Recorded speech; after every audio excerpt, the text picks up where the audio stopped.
लोकसभा में विपक्ष के नेता राहुल गांधी ने दावा किया कि सरकार उनके खिलाफ ईडी की कार्रवाई की तैयारी कर रही है। राहुल के इस दावे के बाद सत्तारूढ़ बीजेपी और विपक्षी गुट इंडिया के बीच जमकर वार पलटवार शुरू हो गया है। रिपोर्ट देखिए। लोकसभा में विपक्ष के नेता राहुल गांधी ने दावा किया कि सरकार उनके खिलाफ ईडी की कार्रवाई की तैयारी कर रही है। राहुल के इस दावे के बाद सत्तारूढ़ बीजेपी और विपक्षी गुट इंडिया के बीच जमकर वार पलटवार शुरू हो गया। शिवसेना उद्धव बालासाहेब गुट की सांसद प्रियंका चतुर्वेदी ने कहा कि अगर ईडी ऐसी कोई योजना बना रही है तो विपक्षी गुट इंडिया राहुल गांधी के साथ खड़ा है। भारतीय जनता पार्टी तिलमिलाई हुई है, घबराई हुई है, इसलिए वो इस तरीके के हथकंडे अपना रही है।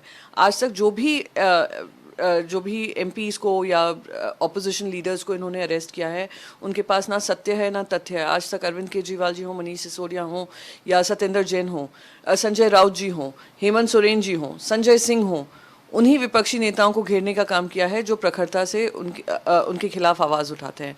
शर्मनाक है। और अगर इस तरीके के काम होगा कि ईडी अगर उनके दरवाजे खटखटाएगी, हम सब इंडिया अलायंस के पार्टनर्स उसको पुरजोर तरीके से उसका विरोध करेंगे।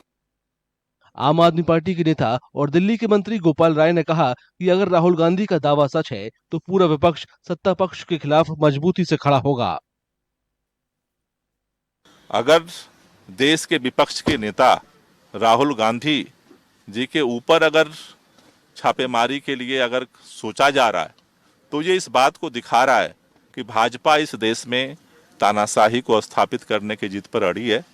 लेकिन भाजपा अगर ये सोचती है कि चुनाव 5 साल बाद है, इसलिए फिर सरकार हमारी बन गई, हम कुछ भी करेंगे, तो अगर वो तानाशाही की जिद पर रहेगी तो संघर्ष के लिए विपक्ष एकजुट होकर के आगे बढ़ेगा। दूसरी ओर बीजेपी नेताओं ने कहा कि राहुल गांधी ईडी से डरते हैं क्योंकि वे जानते हैं कि वे दोषी हैं। देखिए, साफ साफ दिखाई देता है चोर की दाढ़ी में तिनका। कहीं ना कहीं कुछ अपराध किए हुए हैं। पहले भी दोनों माँ बेटे 5,000 करोड़ के घोटाले की जमानत पे छूटे हुए हैं।